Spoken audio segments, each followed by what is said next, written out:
Hello guys, welcome back to another video tutorial. For today's video is how to use ChatGPT for chatbot performance analysis. Using ChatGPT for chatbot performance analysis can be an effective way to evaluate the capabilities and performance of your chatbot. Here's a general approach you can follow. First is define evaluation metrics. Determine the specific criteria you will use to evaluate your chatbot's performance, such as response accuracy, relevance, and user satisfaction. Next is prepare test cases.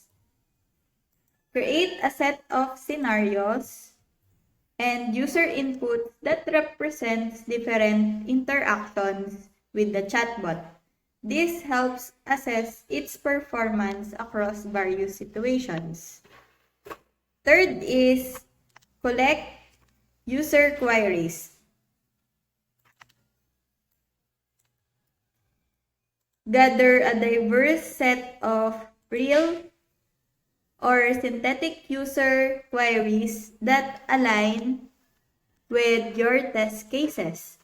These queries will be used to interact with ChatGPT.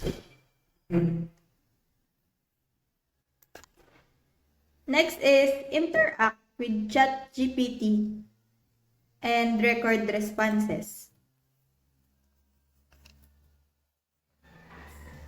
Use ChatGPT model to simulate chatbot behavior. Send user queries to the model and record its responses to each test cases. Last is evaluate performance. Assess the accuracy of the responses by comparing them to expected answers. Measure relevance by checking if the responses address users' needs. Gather user feedback to evaluate satisfaction levels. So these steps provide a simplified framework for using ChatGPT in chatbot performance analysis.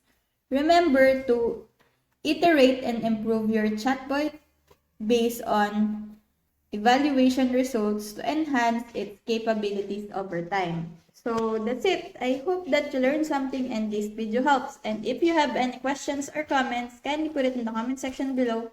And make sure to subscribe and like to our channel. Thanks!